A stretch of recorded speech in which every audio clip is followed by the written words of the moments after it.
Next question है, कह रहा है कि an event can not occur then its probability. वैसा घटना जो कि हो ही नहीं रहा है तो उसकी प्रोबेबिलिटी क्या होगी? तो इसकी प्रोबेबिलिटी जो होगी जीरो होगी, क्योंकि एन ई जो है वो जीरो हो जा रहा है, इसलिए पी ई जो होगा वो अपने आप जीरो हो जाएगा। ठीक। नेक्स्ट क्वेश्चन बोल रहा है कि इसमें से कौन सा जो होगा वो प्रोबेबिलिटी किसी भी इवेंट की नहीं हो सकती है। तो किसी भी इवेंट की प्रोबेबिलिटी जो है न्यूमिनेटर हमेशा जो होता है वो डिनोमिनेटर से छोटा ही होता है, या तो इक्वल होता है या तो छोटा होता है। तो इसमें डी जो ऑप्शन दिया हुआ है 17/16, यही आंसर इसका होगा। यही इवेंट मतलब यही इसकी प्रोबेबिलिटी नहीं हो सकती है। नेक्स्ट क्वेश्चन बोल रहा है कि ऐसा इवेंट हम लोगों को बताना है जो कि वेरी अनलाइकली है हैपन होने की, उसकी प्रोबेबिलिटी क्या होगी। मैंने वैसा इवेंट जो कि होने की प्रोबेबिलिटी बहुत ही कम हो, बहुत ही कम हो, तो वैसी जो घटनाएं हैं वो उसका जो होगा प्रोबेबिलिटी होगा हमारे लिए ए जो हो जाएगा वो हो जाएगा, क्योंकि वही सबसे कम दिया है, 0, 0 और 1 दिया है, इसलिए यही इसकी हो जाएगी।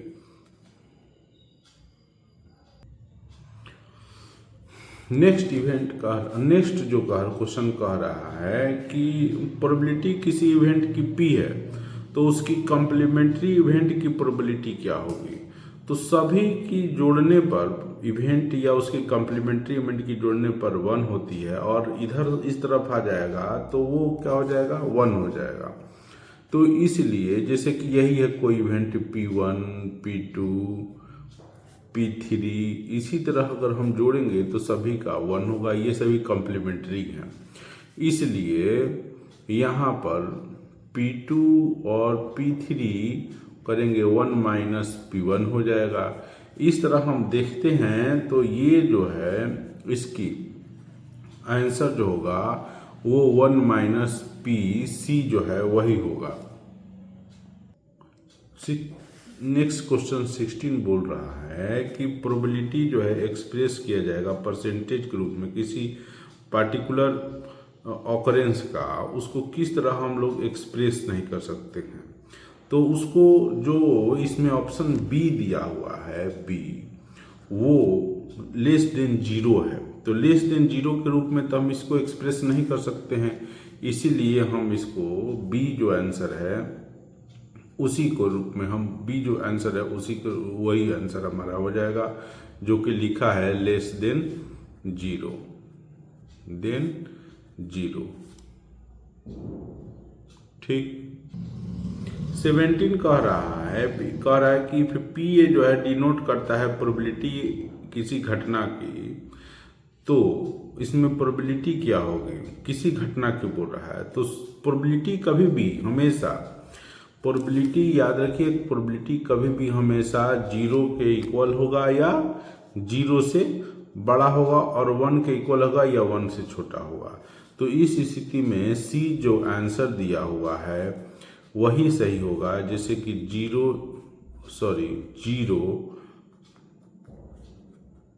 PA और विच इज लेस देन और इक्वल टू 1, यही आंसर हो जाएगा 7।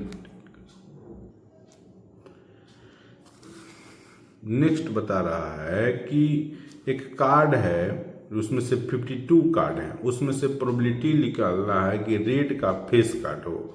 तो रेड का फेस कार्ड, इसमें रेड का फेस कार्ड जो होगा वो कुल 3 और 3 6 हो जाएगा।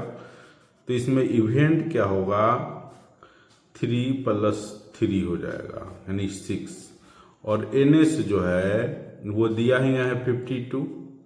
ठीक, इसलिए प्रोबेबिलिटी जब हम इसका निकालेंगे NE/NS करके तो ये हो जाएगा 6/52। 6/52 इसको हम लोग कटा देते हैं तो 2 हो जाएगा, 3 हो जाएगा, ये हो जाएगा 26, 3 हो जाएगा और ये हो जाएगा 26। तो ये हो जाएगा, यही प्रोबेबिलिटी हो जाएगा 3/26, मतलब कि जो ए आंसर है वही हमारा सही होगा। 19 क्वेश्चन में पूछ रहा है कि प्रोबेबिलिटी जो है वो नॉन लीप ईयर में सिलेक्टेड करेंगे एट रेंडम, जिसमें 53 संडे होने के लिए। तो इसमें 53 संडे होने के लिए जो प्रोबेबिलिटी होगा, कहने का मतलब है या तो संडे आएगा, मंडे आएगा, मंडे आएगा, ट्यूसडे आएगा, मंडे और ट्यूसडे आएगा, इसी तरह करते जाएंगे हम लोग। तो सैटरडे होगा और फिर संडे होगा।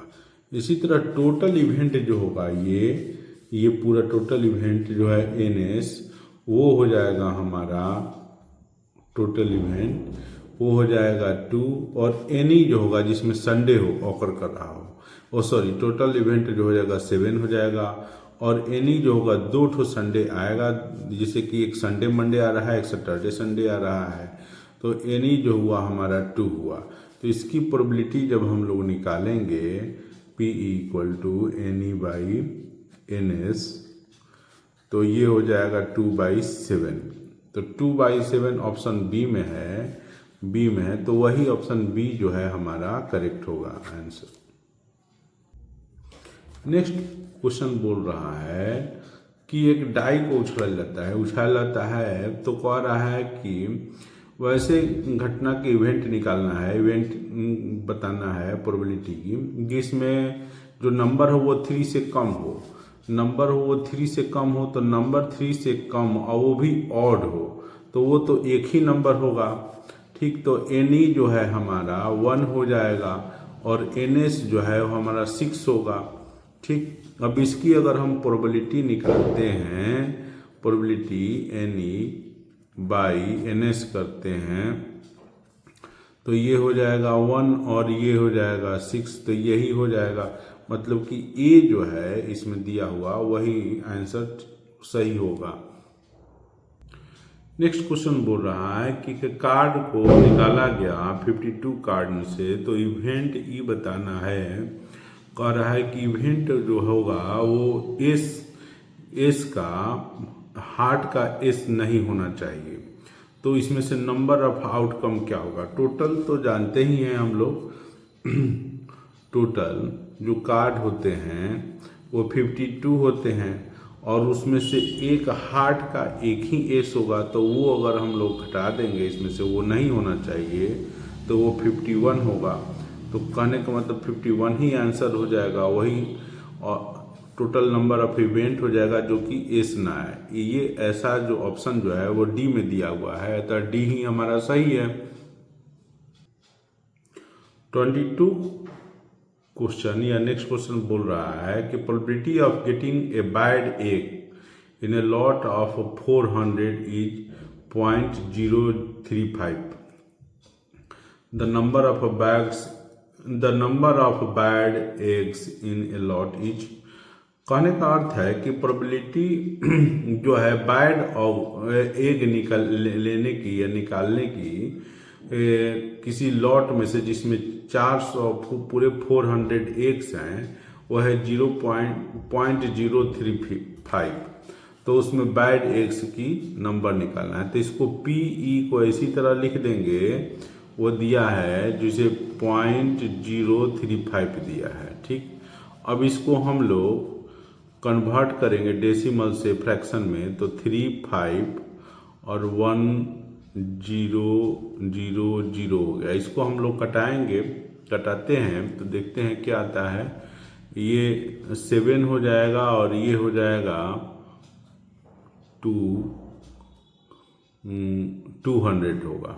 ठीक, लेकिन टोटल एक्स जो है वो तो दिया हुआ है कि 200 है, टोटल एक्स जो है वो तो दे रहा है कि 400 है, तो 7 लिखेंगे और 200 नीचे। अब 4 हमको लाना है, तो 2 ऊपर और नीचे दोनों ही न्यूमरेटर और डिनोमिनेटर में मल्टीप्लाई करेंगे, तो ये हो जाएगा 14 और ये हो जाएगा 400। तो इसका अर्थ ये हुआ कि जो बैड एक्स हैं वो 14 है, तो बी जो होगा वही हमारा आंसर हो जाएगा बी 14 आंसर। नेक्स्ट क्वेश्चन बोल रहा है 23 कि एक गर्ल है कैलकुलेट करती है उसके जीतने की लॉटरी की फर्स्ट प्राइज प्रोबेबिलिटी जो है वो 0.08 है। अब कहना है कि टोटल टिकट्स जो हैं वो 6000 सोल्ड किए गए हैं, तो उस लड़की ने कितना टिकट खरीदा है। तो फिर इसकी भी उसी तरह बनाएंगे। इस प्रोबेबिलिटी जो है उसकी जीतने की वो है 0.08। तब इसको हम कन्वर्ट करेंगे तो 8 ऐसे हो गया। अब टोटल जो है लॉटरी जो है 6000 बिका है, तो इसको हम नीचे वाले को जो डिनोमिनेटर उसको 6000 में कन्वर्ट करेंगे तो हमारा आंसर आएगा। तो 60 से न्यूमिनेटर और डिनोमिनेटर दोनों में ही हम मल्टीप्लाई करेंगे, ठीक। तो ये हो जाएगा, इस तरह कन्वर्ट हो गया, आ गया। अब देखिए जो न्यूमिनेटर में है वही लड़की लॉटरी खरीदी है, तो सी जो है वही उसका आंसर हो जाएगा 480। मतलब लड़की जो है वो 480 जो है वो टिकट खरीदी हुई।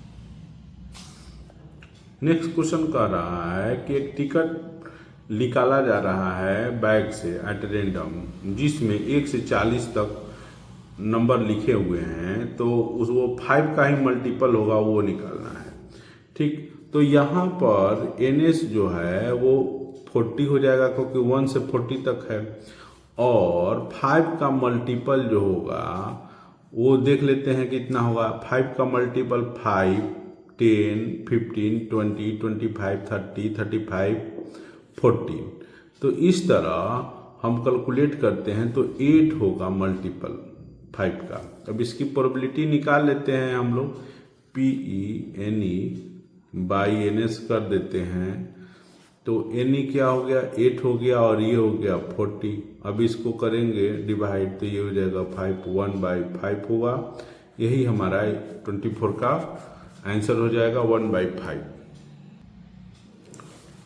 नेक्स्ट जो क्वेश्चन जो है 25 वो कह रहा है एक स्कूल है उसमें 5 जो हैं हाउसेस हैं ABCD। एक क्लास जो है उसमें 23 स्टूडेंट हैं। 4 फ्रॉम A से लिया गया है। A से कहने का मतलब 4 बच्चों को लिया गया है। B से 8 बच्चों का लिया गया है। C से 5 बच्चों को लिया गया है और D से 2 बच्चों को लिया गया है, और रेस्ट जो हैं बच्चे वो E के लिए गए हैं, ठीक। तो देखते हैं कि E से कितने बच्चे लिए गए हैं। तो 23 स्टूडेंट हैं, तो 23 स्टूडेंट में से इनको घटा देते हैं तो 4 रेट 12 और 5 17 और 2 19। इसको हम लोग घटा दिए तो 5 हो गया, ठीक। 5 कर रहे हैं 4 हो गया, तो मतलब E से जो है 4 बच्चों को लिया गया है, ठीक। अब कह रहा है कि A, B और C से मॉनिटर चुना गया, ठीक है। मॉनिटर चुना जा रहा है किसी एक बच्चे को लेकर के। अब कह रहा है कि A, B और C से वो बच्चा नहीं होना चाहिए मॉनिटर। A, B और C से मॉनिटर नहीं होना चाहिए, तो NE क्या हो जाएगा हमारा, देखिए A, B, C से नहीं हुआ तो D और E से लेना है, तो मतलब 2 और 4 6 बच्चों को लेना है। और NS जो है हमारा वो 23 है, 3 है। इसकी प्रोबेबिलिटी निकालते हैं, प्रोबेबिलिटी PENE बाई NS।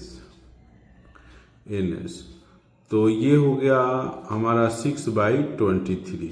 तो 6/23 हमारा आंसर हो जाएगा, जो कि B ऑप्शन में है वही हमारा सही होगा।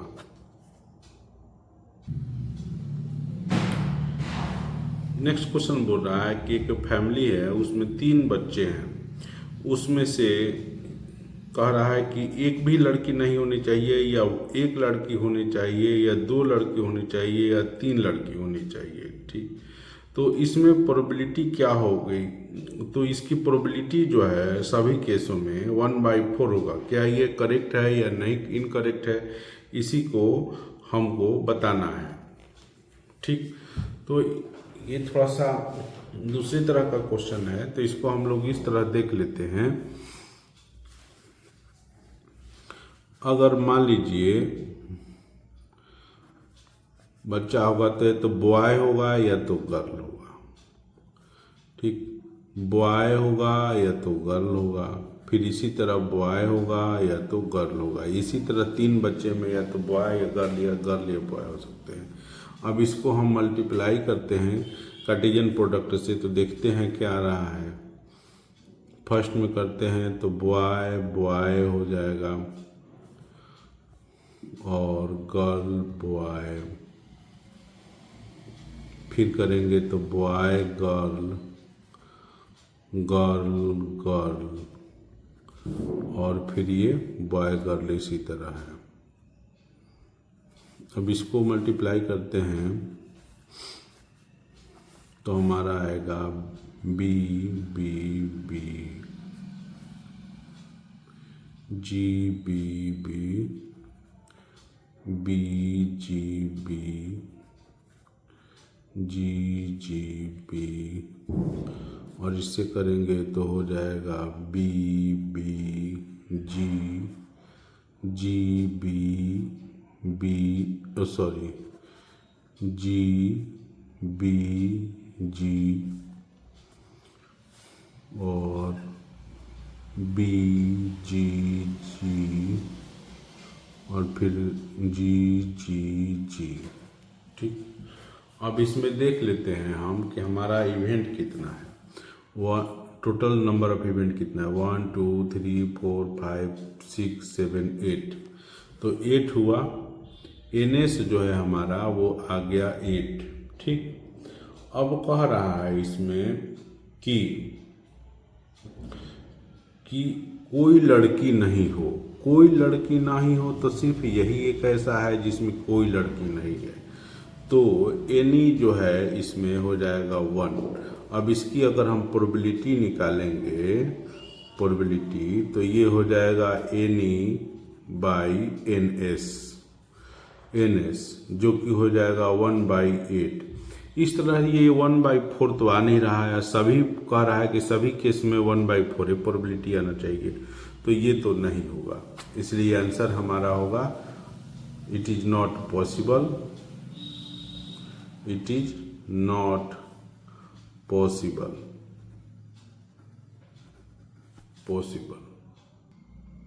नेक्स्ट क्वेश्चन में दिया हुआ है कि एक गेम जो है वो कंसिस्ट कर रहा है स्पिनिंग एरो जो है किस तरफ जाएगा उसी तरह से, किस तरफ पॉइंट करेगा या किस तरफ आएगा उसी तरह से। उसमें से 3 रीजन दिए हैं, A1 2 और 3 रीजन दिए हैं। तो कह रहा है कि क्या 1 2 और 3 जो होंगे ऑकर कर रहे हैं आने का, वो इक्वली लाइकली हैं कि नहीं है। तो फिगर देखने से ही लग रहा है कि ये तो इक्वली लाइकली नहीं है। अगर मान लिया जाए, अगर हम मान लेते हैं, सपोज करते हैं ए पार्ट के लिए अगर हम प्रोबेबिलिटी निकालते हैं P1, तो देख रहे हैं कि टोटल का 1/4 है, 1/4 है, और टोटल जो है NS कहेंगे तो वो 1 हो जाएगा, तो इसकी प्रोबेबिलिटी जो है 1/4 आएगी। इसी तरह अगर हम P2 का भी निकाल रहे हैं, P2 का, तो P2 भी जो है टोटल भार का 1/4 है, टोटल सर्किल का पार्ट का, तो ये भी 1/4, और ये हो जाएगा नीचे 1 होगा टोटल, क्योंकि 1 होगा तो ये भी 1/4 हो जाएगा। लेकिन आगे अगर हम बढ़ते हैं P3 में, P3 निकालने का, तो ये टोटल पार्ट का 1/2 है, मानी कि हाफ है, तो इसका अगर हम प्रोबेबिलिटी निकालते हैं तो 1/2 हो जाएगा। ठीक, 1/2 हो जाएगा। इस तरह हम देखते हैं कि ये सभी जो हैं एक समान नहीं है। P1 और P2 जो एक समान तो है, लेकिन P3 जो है वो हमारा एक समान नहीं है, इसलिए ये जो है इक्वली लाइकली नहीं है।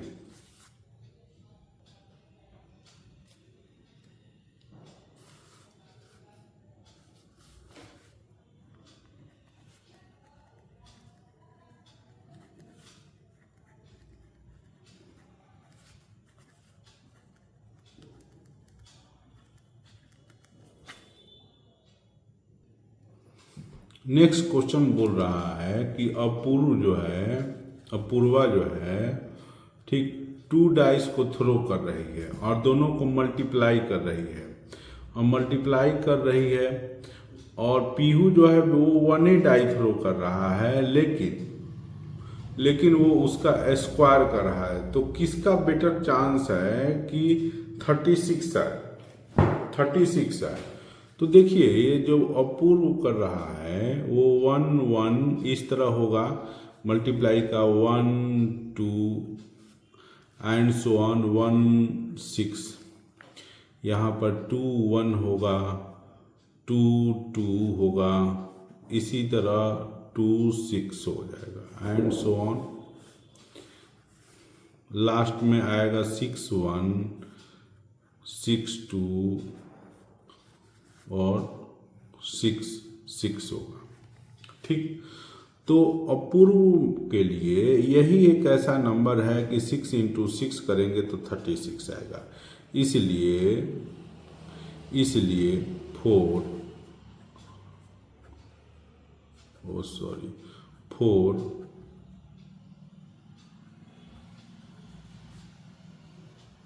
अपूर्व के लिए एनी जो होगा वो हमारा 1 ही होगा और एनएस जो होगा वो 6 × 6 हो जाएगा।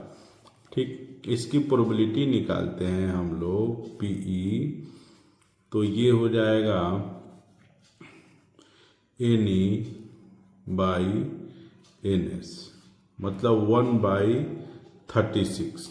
ठीक, अब हम दोबारा पीहू के लिए करते हैं। पीहू कर रहा है 1 2, एक ही डाइस कर रहा है 4 5 6 हो गया। अब इसका स्क्वायर करेगा तो 1 होगा, 2 का स्क्वायर करेगा तो इस तरह निकलेगा 4 होगा, और इसका जो करेगा तो 3 स्क्वायर एंड सो ऑन। ये 6 का स्क्वायर करेगा तो 36 होगा। तो पीहू के लिए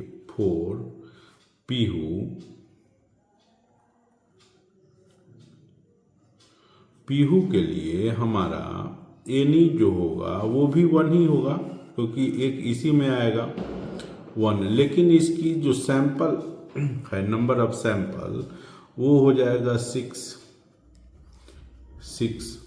तो इसकी अगर हम प्रोबेबिलिटी कैलकुलेट करेंगे,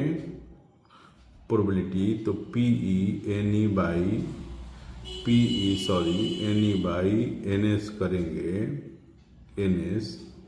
तो ये हो जाएगा 1/6। जाहिर सी बात है कि पीहू की प्रोबेबिलिटी अधिक है अपूर्व की, इसलिए पीहू का ही ज़्यादा चांस है आने का।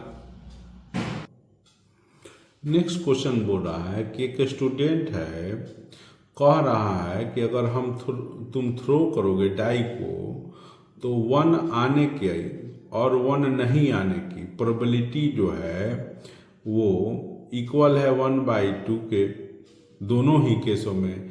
क्या यह सही है या नहीं सही है, यही हमको बताना है। अगर हम डाई को थ्रो करते हैं तो 1 2 3 इसी तरह करके 6 तक आता है। ठीक, अब यहाँ पर 1 आने की प्रोबेबिलिटी ये निकालना है, तो एनी तो है हमारा 1 आएगा। ठीक, और यहाँ पर एनएस जो है वो हो जाएगा 6।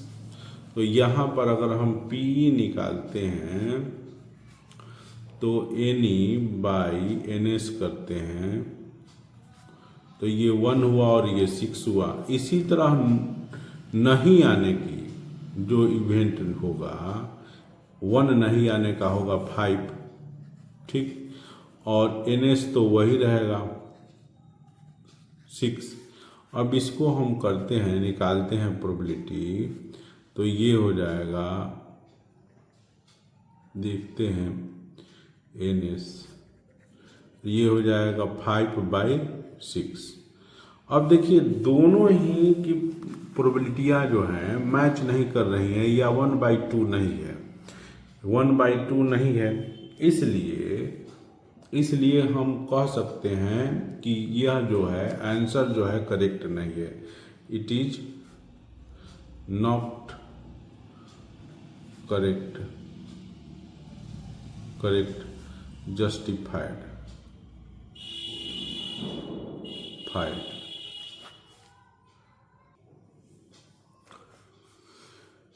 देखिए इसको कैसे हम लोग निकालते हैं, मल्टीप्लाई करते हैं एच को, सॉरी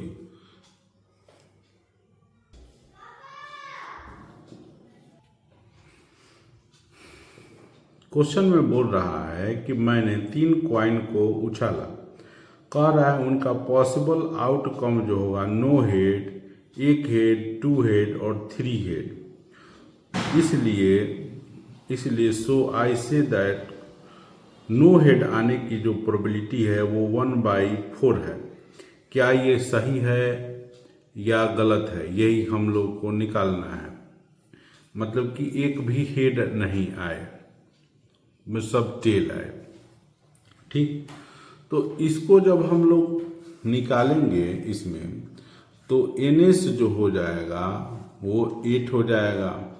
और कह रहा है कि नो हेड मतलब कि खाली टेल, NE जो होगा वो सिर्फ 1 ही होगा।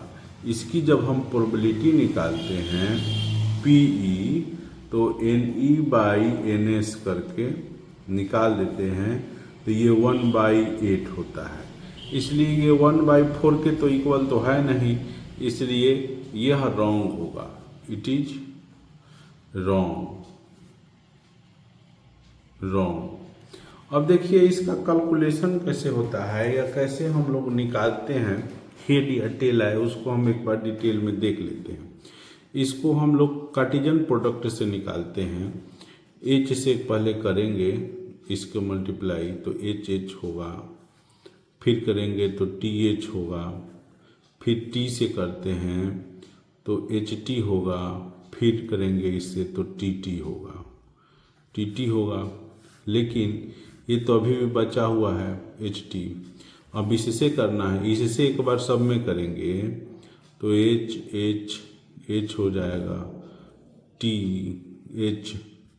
H हो जाएगा, H हो जाएगा, H हो जाएगा, T हो जाएगा, T होगा, T हो जाएगा, फिर से T हो जाएगा। इसी तरह कार्टेशियन प्रोडक्ट करके हम लोग निकालते हैं। देखिए अब इसमें कह रहा है नो हेड, तो नो हेड मतलब यही एक लास्ट है जिसमें कोई हेड नहीं है, तो यही हो जाएगा। और इवेंट कितना हुआ 1 2 3 4 5 6 7 8, तो वही मैंने 8 लिख दिया है नंबर ऑफ इवेंट जो है। ठीक, इसको हम लोग कार्टेशियन प्रोडक्ट में इस तरह निकालते हैं। नेक्स्ट क्वेश्चन 11 पर थोड़ा विचार करते हैं। कह रहा है किसी कॉइन को हम 6 बार उछालते हैं या टॉस करते हैं तो हमेशा हर बार हेड ही आता है। क्या हम कह सकते हैं कि प्रोबेबिलिटी जो है उसकी हेड आने की 1 ही है? ठीक, अब ये कह रहा है कि हमेशा हर ओकेजन पर हेड ही आ रहा है, तो इसका मतलब है कि वो श्योर इवेंट हो गया। श्योर इवेंट हो गया तो कहने का मतलब कि एनी जो है वो 6 बार है तो 6 ही होगा, और NS जो है वो भी 6 ही होगा। तो NE/NS करेंगे तो ये तो श्योर इवेंट है, तो इसकी प्रोबेबिलिटी जो है हमेशा 1 ही होती है, यहीं से लिख दे तो ठीक है। ठीक, नेक्स्ट क्वेश्चन में बोल रहा है कि सुषमा जो है एक कॉइन को उछालती है 3 बार, और प्रत्येक बार उसे, कहने का मतलब है कि जब उछालती है तो वो जो है टेल ही आता है। तो क्या आप ये समझ सकते हैं या बोल सकते हैं कि अगली बार जब वो उछालेगी तो टेल ही आएगा? देखिए 3 बार उछाली, तीनों बार टेल आ रहा है, तो इसका मतलब ये हुआ कि ये श्योर इवेंट है। और जब श्योर इवेंट है तो निश्चित ही है कि अगले बार भी आएगा तो भी टेल ही आएगा।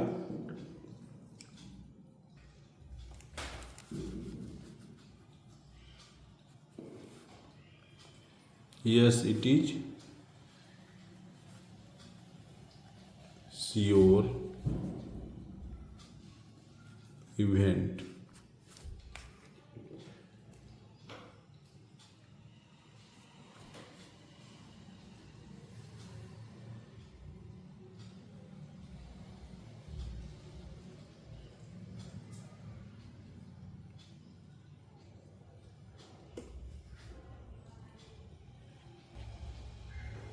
नेक्स्ट क्वेश्चन बोल रहा है कि हम लोग किसी कॉइन को 3 बार उछालते हैं और हेड ही आता है हर बार, तो हेड ही आ रहा है हमेशा, तो क्या हम लोग यह एक्सपेक्ट करना चाहिए हम लोगों को कि फोर्थ जो टॉस करेंगे उसमें भी वही आए, टेल आए, कहने का मतलब है फोर्थ जो करेंगे तो उसमें टेल आए। ठीक, अब देखिए जब हम सिक्का को 3 बार उछाले तो तीनों बार हेड आया, तो उसको हम फोर्थ बार कैसे एक्सपेक्ट कर सकते हैं कि टेल आएगा? यह तो निश्चित नहीं है, या हम कह सकते हैं कि तीनों बार हेड आया तो ये श्योर इवेंट हो गया, sure event. So we cannot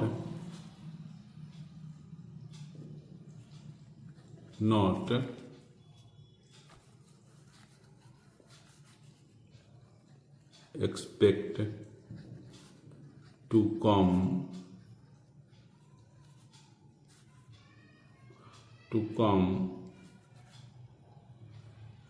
tail।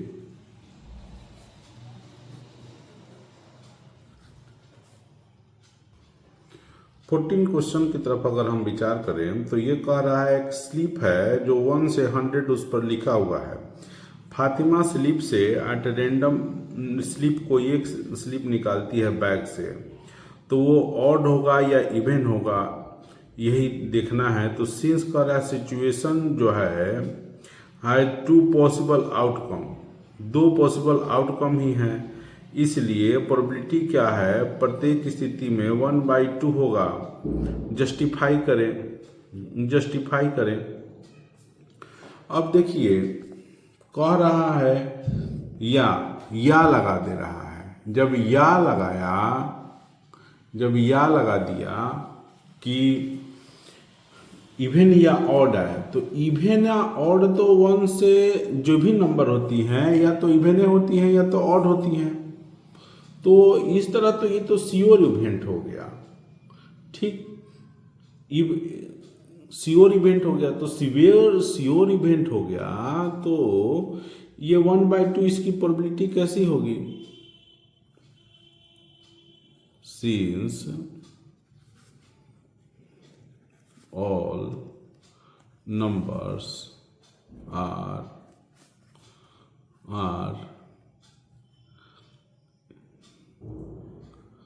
and even or odd, so it is not